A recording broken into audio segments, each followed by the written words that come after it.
تیرے اندر یہ عیب ہے تو تجھے نظر آ جائے گا کہ تیرے رب نے تیرے اوپر کتنی کرم نوازیاں کی، تو اس کا تو نے کبھی شکریہ ادا نہ کیا، اور تھوڑی سی تکلیف آ جائے تو واویلا مچا دے۔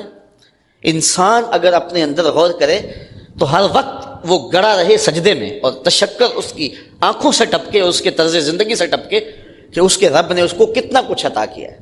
بہت ساری نعمتیں ایسی ہیں جو رب نے ہمیں عطا کی، لیکن ہمیں احساس بھی نہیں ہے کہ وہ نعمتیں ہیں ہمارے وجود میں، جو اللہ تعالیٰ نے سسٹم رکھے ہوئے ہیں۔ کتنے ایسے نظام ہیں ہمارے اندر جس سے ہمیں آگہی بھی نہیں ہے، لیکن وہ سسٹم کام کر رہے ہیں۔ دنیا کا ایک امیر ترین شخص ہوا ہے اوناسس، اس کی آنکھوں کے یہ جو پپوٹے ہیں یہ کام کرنا چھوڑ گئے۔ اب ڈاکٹر سلوشن ٹیپ لگا کے اس کی آنکھیں کھول دیتا تھا، اور جب اس نے سونا ہوتا تو وہ اتار دیتا اور آنکھیں بند کر دیتا۔ تو کسی نے اوناسس سے پوچھا کہ تیری زندگی کی سب سے بڑی خواہش؟ تو اس نے کہا کاش میں اپنی آنکھیں اپنی مرضی سے کھول سکوں۔ کہا اس کے لیے کوئی دولت کوئی پیسہ تجھے لگانا پڑے تو لگائے گا؟ اس نے کہا ساری دولت جھونک دوں گا، یہ کتنی بڑی دولت ہے کہ میں اپنی آنکھیں اپنی مرضی سے کھول سکوں۔ کبھی آپ نے اس پہ غور کیا؟ ادھر تنکا اڑا ادھر آنکھ جھپک گئی، یہ آٹومیٹک سسٹم رب نے رکھا ہوا ہے۔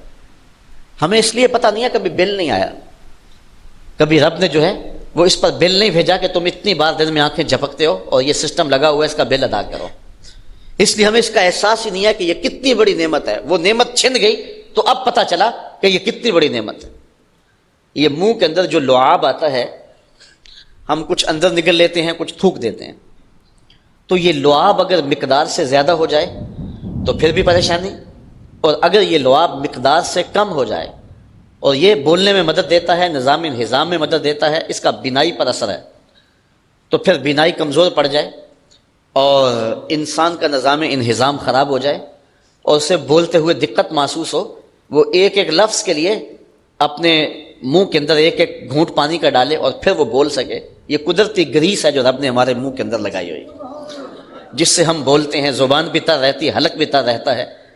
تو ذرا کبھی اس پہ ہم نے غور کیا کہ یہ کتنا بڑا سسٹم ہے رب نے جو قدرتی لگایا ہے؟ جتنی مقدار ہمیں چاہیے اندر سے اتنی مقدار ہمیں مل رہی ہے۔ تو اس طرح آپ اپنے جسم پہ غور کرتے چلے جائیں، اپنے اعضائے بدنیہ پہ غور کرتے چلے جائیں۔ رب کی قدرتوں کا ایک نمونہ ہے حضرت انسان۔ آپ کھانا کھانے لگتے ہیں تو ذرا اس پہ غور کریں کہ کھانا جب کھانے لگتے ہیں تو سب سے پہلے اس کو آنکھیں دیکھتی ہیں، تاکہ اس میں کوئی کیڑا مکوڑا تو نہیں ہے، کوئی اس کے اندر ایسی شے تو نہیں ہے، کوئی غلاظت تو نہیں ہے۔ دوسرا مرحلہ ہاتھ چھوتے ہیں اس کو، کہ اگر زیادہ گرم ہو یا زیادہ ٹھنڈا ہو تو پھر ہاتھ دوسرا فیصلہ دیتے ہیں، پھر اس کے بعد اس کو منہ کے قریب لاتے ہیں۔ تو قدرت نے جو سونگھنے کی قوت ہے وہ منہ کے قریب رکھی ہے، کہ اگر وہ بدبودار ہو وہ آپ کا ناک بتاتے کہ اس کو نہیں کھانا۔ پھر اس کے بعد آپ نے زبان پہ رکھا، اگر وہ لذیذ نہیں ہے یا کڑوا ہے یا بد ذائقہ ہے تو زبان کہتے ہیں یہیں سے اگل دو۔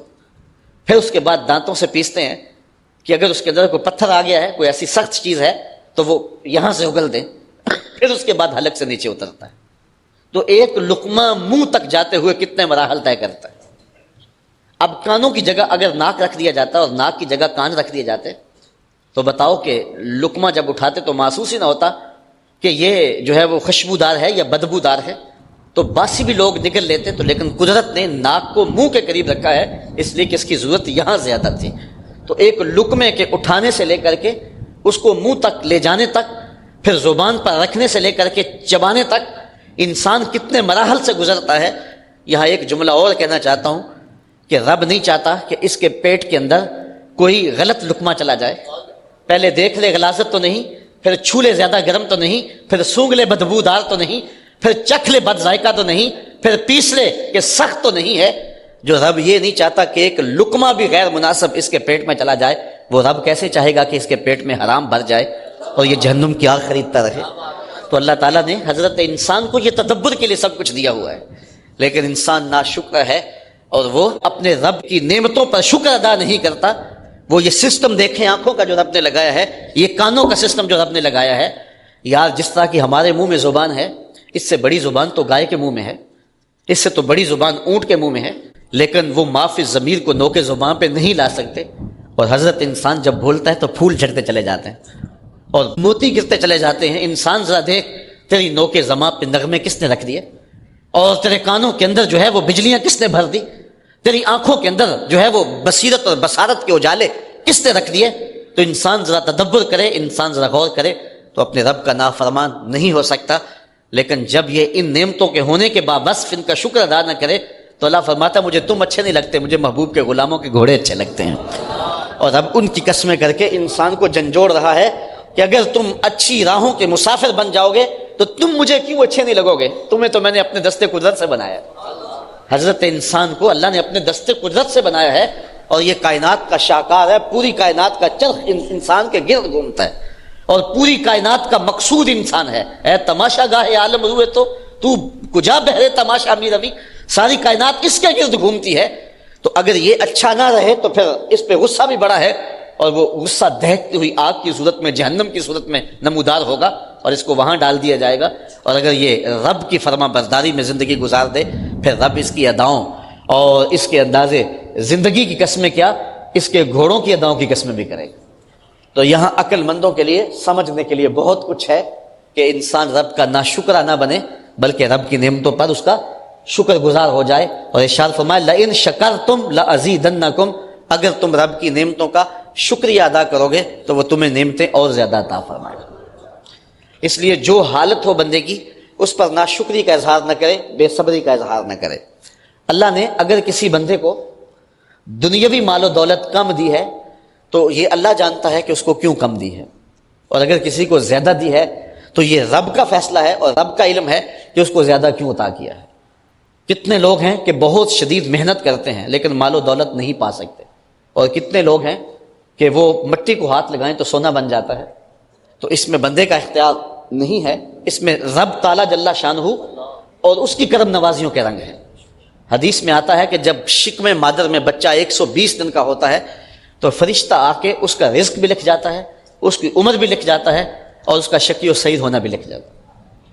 تو جب رزق ہمارا لکھ دیا گیا، مقسوم ہمارا طے شدہ ہے اور قلم خشک کر دیا گیا، تو ہمیں پھر اپنی زندگی کے مقصد کی طرف توجہ کرنی چاہیے۔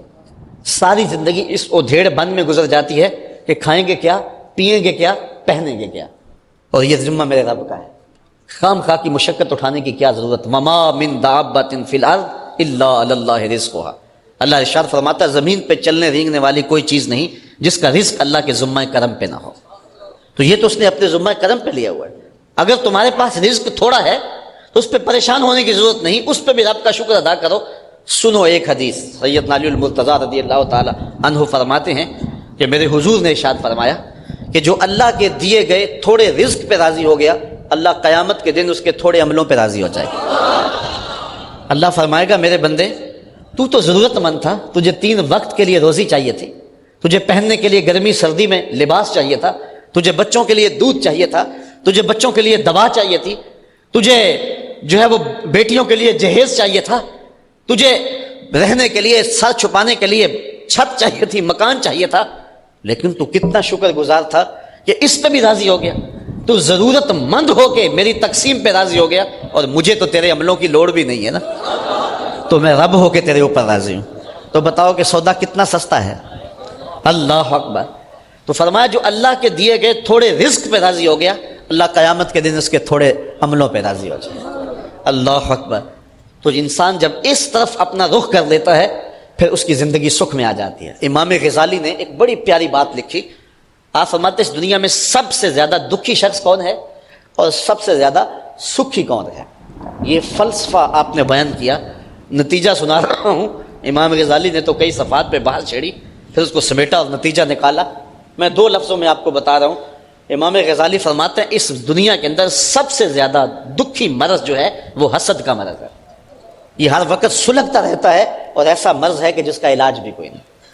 شیخ سعدی فرماتے ہیں ایک ہی علاج ہے، بمیر حسود کی رنجیست کہ بجز مرگ علاج نیست، اے حاسد تو مر ہی جا، تیرا علاج اس کے علاوہ کوئی اور ہے ہی نہیں ہے۔ تو کہتے ہیں سب سے دردناک مرض جو ہے وہ حسد ہے، اور سب سے سکھی زندگی کس کی ہے؟ فرمایا جو اللہ کی عطا پر قناعت کر لے کہ مالک جو تو دیا ہے میرے لیے مناسب تھا اسی لیے تو دیا، میری ضرورتوں کو مالک جتنا تو جانتا میں تو نہیں جانتا۔ تو بندہ جب رب کے دیے پر قناعت کر لیتا ہے، حضرت امام غزالی فرماتے ہیں اس سے زیادہ سکھی زندگی نہیں گزر سکتی، اور جو حسد میں مبتلا ہو جاتا ہے اس سے بڑی دکھی زندگی نہیں گزر سکتی۔ تو کہتے ہیں زندگی گزارنے کا گر سیکھ لو کہ جو ہے وہ قناعت کو اختیار کر لو. جو اللہ کی طرف سے مل جائے، وہ ایک رقشے کے پیچھے لکھا تھا مل جائے تو روزی، نہ ملے تو روزہ. تو اللہ تعالیٰ جل شانہ اگر قناعت کی دولت دے دے تو یہ بہت بڑی دولت ہے. تو کہا کہ انسان ناشکر ہے، اس پہ وہ خود گواہ ہے. وَإِنَّهُ لِحُبِّ الْخَيْرِ لَشَدِيدٌ. لیکن انسان کمزور ہے اس کے باوجود. یہ ان انسانوں کی بات کر رہے ہیں جن کا باطن مضبوط نہیں ہے. کہا وَإِنَّهُ لِحُبِّ الْخَيْرِ لَشَدِيدٌ. یہ دولت کی محبت کے اندر بہت سخت ہے. اس کی زندگی کا مطمع نظری یہی ہے کہ میرے پاس زیادہ سے زیادہ پیسے آ جائیں. 18 گھنٹے محنت کرتا ہے کہ میرے پاس دولت جمع ہو جائے. کسی سے پوچھیں تو وہ کہتا ہے جی 2 وقت کا کھانا چاہیے، 2 وقت کی روٹی کے لیے بس دن رات بھاگے پھر رہے ہیں. تو میاں پیٹ تو جو ہے وہ 2 روٹیاں صبح مانگتا ہے، 2 شام مانگتا ہے. یہ پیٹ کے لیے اتنا تردد نہیں ہے. میرے حضور نے ارشاد فرمایا 2 پہاڑوں کے درمیان جو وادی ہے، اگر وہ سونے سے بھری ہوئی ابن آدم کو دے دی جائے تو یہ کہتا ہے ایک اور مل جائے. تو اس کو 2 وادیاں دے دی جائیں تو یہ آرزو کرے گا اس کو ایک اور مل جائے. تو اس لیے شیخ سعدی بولے پیٹ بھر جاتا ہے لیکن آنکھ نہیں بھرتی. کوزائے چشم حریصاں پر نشد، تاش صدف کانے نشد پر در نشد. حریص کی آنکھ کا پیالہ نہیں بھرتا، اس کو 2 چیزیں بھرتی ہیں، ایک قبر کی مٹی اور ایک صبر کا پانی. اب یہ مل جائے، قناعت کی دولت مل جائے تو زندگی سوکھی، ورنہ ساری زندگی اذیت میں گزر گئی. 1 کروڑ پتی ہے، وہ ارب پتی ہونے کے چکر کے اندر گھلتا رہتا ہے.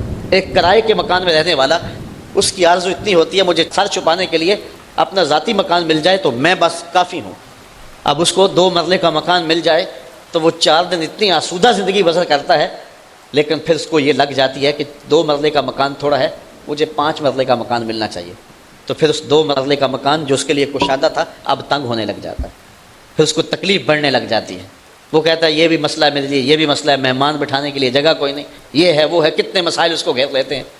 پھر اس کو 5 مرلے کا مکان مل جائے تو ایک دن جب داخل ہوتا ہے گھر میں تو پھر آسودہ ہوتا ہے، یار بڑی اب اچھا ہوں میں. لیکن 2 سال بعد جب اس کی ہرس بڑھ جاتی ہے اور اس کا خیال ادھر لگ جاتا ہے کہ مجھے 10 مرلے کا مکان چاہیے، تو اس کے لیے وہ 5 مرلے کا مکان بھی تنگ ہو جاتا ہے اور وہ دکھی ہونے لگ جاتا ہے اور اس کو جو ہے وہ اذیت پہنچنے لگ جاتی ہے. پھر 10 مرلے کے مکان سے وہ کنال تک آگے بڑھتا چلا جاتا ہے. جو مقروض ہے اس سے پوچھے تو وہ کہتا ہے میرا قرضہ اتر جائے تو میری جان سوکھی ہو جائے. اور جب قرضہ اتر جائے تو اس کو بڑی چین کی نیند آتی ہے، بڑا سکھ سے سوتا ہے. وہ کہتا ہے مجھے زندگی کی کوئی پریشانی نہیں رہی. لیکن جب لالچ بڑھتا ہے تو چند دن کے بعد اب اس کی اور مصیبتیں شروع ہو جاتی ہیں کہ اگر یہ مل جائے یہ مل جائے. پھر اس کی تردد میں، اس کی کوشش میں لگ جاتا ہے. تو انسان کھرب پتی بھی ہو جائے تو نفس کی کمینگی نہیں جاتی. تو انسان سوکھا کیسے ہوگا؟ حضرت امام غزالی فرماتے ہیں سوکھا تبھی ہوگا جب اس کو قناعت کی دولت نصیب ہو جائے گی. لیکن یہ دولت کی محبت میں بہت زیادہ سخت ہے. حب الدنیا راس کل خطیہ، ہر برائی کی جڑ جو ہے وہ دنیا کی محبت ہے. لیکن انسان جو ہے وہ اپنے آپ کو اس محبت میں جب جما لیتا ہے تو پھر برائیوں پہ برائیاں کرتا ہے، گناہوں پہ گناہ کرتا ہے. وَإِنَّهُ لِحُبِّ الْخَيْرِ لَشَدِيدٌ. وہ مال کی محبت میں بہت سخت ہے. افلا يعلم اذا بؤسر ما في القبور. اللہ اکبر. قرآن مجید جیسے تربیت کرتا ہے دنیا کی کوئی کتاب ایسی تربیت نہیں کرتی. قرآن اس مضمون کو چھوڑ کے اب ایک دوسرا مضمون شروع کیا، لیکن ما قبل اس کا ربط بھی ہے. انسان کی اس فطرت کو بیان کر دیا کہ یہ حب زر بہت رکھتا ہے، اس کے دل میں محبت دولت بہت ہے. یہ ہر وقت اسی ادھیڑ بن میں ہے کہ میرے پاس اتنی دولت جمع ہو جائے، اتنے پلازے بن جائیں، اتنے محل بن جائیں، اتنی جائیدادیں اور اتنی زمینیں اور اتنا بینک بیلنس میرے پاس ہو. اللہ تعالیٰ اس انسان کی فطرت کو بیان کرنے کے بعد ارشاد فرمایا افلا یعلم اذا بؤسر ما فی القبور. اللہ اکبر. تو کیا نہیں جانتا جب سب کچھ اٹھا لیا جائے گا جو کچھ قبروں میں ہے. آج وہ جو اکٹھا کرنا چاہتا ہے کر لے، آج وہ جو اس کی خواہش ہے وہ پوری کر لے. اللہ کے حکموں کو توڑنا چاہتا ہے تو اللہ اس کو نہیں روکے گا. اللہ نے زبان کو بولنے کا سلیقہ دیا ہے، طاقت دی ہے. اب اس زبان کو غلط استعمال کرے تو اس کی مرضی. اس نے آنکھوں کو دیکھنا دیا ہے، اس کو شہوات سے بھر لے تو اس کی مرضی. اس نے حضرت انسان کی ضروریات کی کفالت اپنے ذمے لی ہے، لیکن یہ اپنا کفیل خود بن جائے اور اپنی پریشانیاں خود اپنے ذمے لے لے تو اس کی مرضی. اور یہ خرید لے دولت اور خرید لے دنیا اور یہ خواہشات کے انبار لگا دے. اللہ ارشاد فرماتا ہے وہ وقت آنے والا ہے افلا یعلم اذا بؤسر ما فی القبور. اللہ اکبر. اس سے پتہ چلے گا اس وقت جو کچھ جو قبروں میں ہے سب کچھ باہر آئے گا. یہاں من فی القبور نہیں کہا، ما فی القبور کا ہے. اگر من فی القبور ہوتا تو اس سے مراد صرف انسان ہوتے جو قبروں سے اٹھائے جاتے. مافی القبور جو ہے یہ ذوی العقول اور غیر ذوی العقول دونوں کے لیے شامل ہے، تو پھر اس کا مطلب یہ ہے کہ صرف اس دن قبروں سے ہی انسان نہیں اٹھائے جائیں گے، بلکہ جو دفینے، جو خزینے، جو زمین میں دفن ہوں گے خزانے، ایک ایسا جھٹکا آئے گا کہ سارے باہر آ جائیں گے۔ اس صورت سے قبل سورۃ الزلزال میں اس حقیقتوں کو بیان کیا گیا، اذا زلزلت الارض زلزالها واخرجت الارض اثقالها وقال الانسان ما لها۔ اللہ زمین کو ایسے زوردار جھٹکا دے گا کہ زمین کے اندر جو کچھ ہوگا سب کچھ اکھڑ کے باہر آ جائے گا، حتیٰ کہ جڑوں سمیت درخت باہر آ جائیں گے، پہاڑ اکھڑ کے باہر آ جائیں گے، مردے اکھڑ کے باہر آ جائیں گے، خزینے اکھڑ کے باہر آ جائیں گے، زمین اپنے سارے خزینے باہر اگل دے گی، اور زوردار اتنا جھٹکا ہوگا کہ پہاڑ سے ٹکرا جائیں گے، اور اتنے زوردار انداز میں ٹکرائیں گے کہ جس طرح سرمے کے ذرے ہوتے ہیں اس سے بھی زیادہ باریک ذروں میں تبدیل ہو جائیں گے، اور اس طرح حبا منصورہ کی طرح۔ یہ کبھی آپ نے دیکھا ہو کہ کمرہ تاریک ہو اور روشن دان تھوڑا سا کھلا ہو تو باہر سے روشنی اندر آ رہی ہو، تو اس روشنی کی لکیر میں آپ کو باریک باریک ذرے اڑتے نظر آتے ہیں، ان کو عربی میں حبا منصورہ کہتے ہیں۔ اللہ تعالیٰ سورہ واقعات کے اندر ارشاد فرماتا ہے کہ قیامت کے دن پہاڑ جب ٹکرائیں گے تو حبا منصورہ کی طرح اڑتے پھریں گے۔ یہ کوہ ہمالیہ، یہ بڑے بڑے پہاڑ اس قدر باریک ذروں میں تقسیم ہو جائیں گے، تو وہ ایک زوردار جھٹکا ہوگا جس سے زمین اپنا سب کچھ باہر پھینک دے گی اور زمین کا پیٹ خالی ہو جائے گا۔ اللہ اکبر۔ فرمایا افلا یعلم اذا بعثر ما فی القبور، اس وقت پتہ چلے گا جب زمین اپنے سارے خزانے باہر اگل دے گی اور انسان قبروں سے باہر آ جائیں گے۔ یہاں سید قطب نے بڑی خوبصورت بات لکھی، اس نے کہا بعثرہ کا جو صوتی آہنگ ہے وہی بندے کو ہلا کے رکھ دیتا ہے، تو جب یہ عملاً ہوگا تو پھر کیا ہوگا؟ اللہ اکبر۔ افلا یعلم اذا بعثر ما فی القبور وحصل ما فی الصدور، اگلی بات اس سے بھی سخت۔ اللہ فرماتا جو کچھ سینوں میں ہے وہ بھی باہر آ جائے گا۔ اب سینوں کے اندر جو راز ہیں، جو نیتوں کی پوشیدگی ہے، تو یہ سب کچھ باہر آ جائے گا۔ مجھے آپ بتائیں جب نیتیں بھی چھپی نہیں رہیں گی، جب خیال بھی چھپے نہیں رہیں گے، رب انہیں بھی ظاہر کر دے گا تو پھر باقی بچے گا کیا؟ تو آج زندگی گزارتے ہوئے احتیاط کرنی چاہیے۔ قرآن کی یہ آیت ہمیں بتاتی ہے کہ قیامت کے دن اللہ ہر شے تشت ازبام کر دے گا۔ اے داور حشر میرا نام آیا اعمال نہ پوچھ، اس میں کئی پردہ نشینوں کے بھی نام آتے۔ وَحُصِّلَ مَا فِي الصُّدُورِ، یہ حُصِّلَ کے لفظ پر جو تشدید ہے صاد پر، ذرا اس سے بھی جو ہے وہ آپ محسوس کریں کہ قرآن مجید کے لفظ بھی جو ہیں معنی نہ بھی کریں تو وہی مفہوم کو ظاہر کر رہے ہیں۔ وَحُصِّلَ مَا فِي الصُّدُورِ، جو کچھ سینوں میں ہے وہ نکل کے باہر آ جائے گا، اور خیال، وہم، سوچیں اور نیتیں ایک شکل اختیار کر لیں گی۔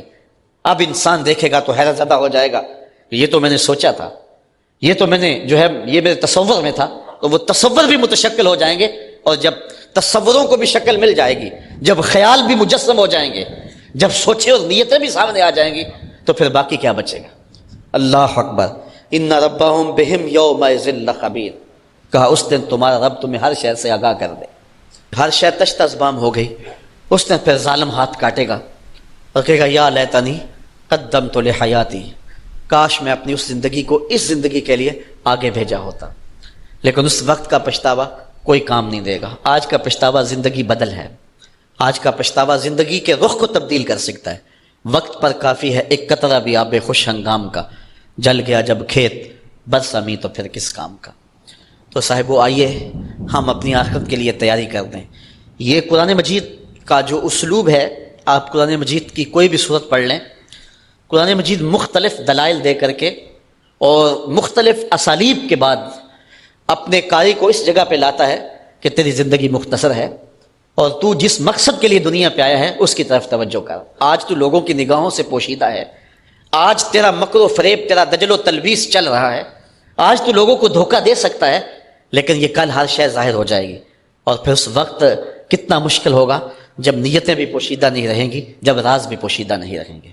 تو سورہ العادیات گھوڑوں کی اداؤں کی قسموں سے لے کر کے سینوں کے چھپے ہوئے رازوں کے اظہار تک ہمیں ایک سبق دیتی ہے، ایک درس دیتی ہے کہ ہمارا رب ہماری شکلوں کو نہیں، ہماری اداؤں کو پسند کرتا ہے اگر وہ صالح ہیں تو، لیکن اگر ہماری ادائیں اچھی نہیں ہوں گی تو یہ شکل قیامت کے دن چھین لی جائے گی۔ یہ بات ذہن میں رکھیں کہ جب کوئی شخص بھی جہنم میں جائے گا تو اس صورت میں نہیں جائے گا، یہ محمدی صورت ہے، اس صورت کو چھین لیا جائے گا، اس کی شکل بدل دی جائے گی۔ روایات میں آتا ہے ایک ایک دانت احد پہاڑ جتنا ہوگا، احد پہاڑ 15 کلومیٹر پہ پھیلا ہوا ہے، تو ذرا 32 سے ضرب دینا کہ 15 کلومیٹر کو ذرا 32 ضرب دے تو کتنے کلومیٹر کے دانت بنیں گے، اور پھر جس منہ میں یہ دانت ہوں گے وہ منہ کتنا ہوگا، پھر اس شکل کا نہیں ہوگا، اس کی شکل بھی الگ ہوگی، صورت بھی الگ ہوگی، اور یہ جسم اتنا بڑا اس لیے کر دیا جائے گا تاکہ یہ عذاب کی سختی اور عذاب کی تکلیف کو زیادہ سے زیادہ سہے۔ 70 گز موٹی کھال ہوگی انسان کی تاکہ آگ زیادہ جلائے، اس کو زیادہ تکلیف پہنچے۔ تو یہ کیسا دن ہوگا اور کیسی گھڑیاں ہوں گی۔ خوش نصیب وہ ہیں جو اس مختصر سے زندگی کو آخرت کے لیے گزارتے ہیں۔ آفاق کے ہر ہر گوشے میں قرآن سنا کر دم لینا، اب رکنا نہیں، اب تھمنا نہیں، فردوس میں جا کر دم لینا، آفاق کے ہر ہر گوشے میں قرآن سنا کر دم لینا، اب رکنا نہیں، اب تھمنا نہیں۔ بسم اللہ الرحمن الرحیم۔ ہم جوہد و عظیمت کے راہی، ہم جوہد و عظیمت کے راہی، منزل پہ جا کر دم لیں گے، میدان عمل میں نکلے ہیں، میدان عمل میں نکلے ہیں، باطل کو مٹا کر دم لیں گے، ہم جوہد و عظیمت کے راہی، منزل پہ جا کر دم لیں گے، آفاق کے ہر ہر گوشے میں، آفاق کے ہر ہر گوشے میں قرآن سنا کر دم لیں گے، اب رکنا نہیں، اب تھمنا نہیں، اب رکنا نہیں، اب تھمنا نہیں، فردوس میں جا کر دم لیں گے، ہم جوہد و عظیمت کے راہی، منزل پہ جا کر دم لیں گے، میدان عمل میں نکلے ہیں، باطل کو مٹا کر دم لیں گے۔ اس دارالعلوم کی ایک ایک اینٹ میں پیار بھرا ہوا ہے، درد بھرا ہوا ہے، تو اس کے لیے دعا گو رہیں، اپنے تعاون سے بھی نوازتے رہیں۔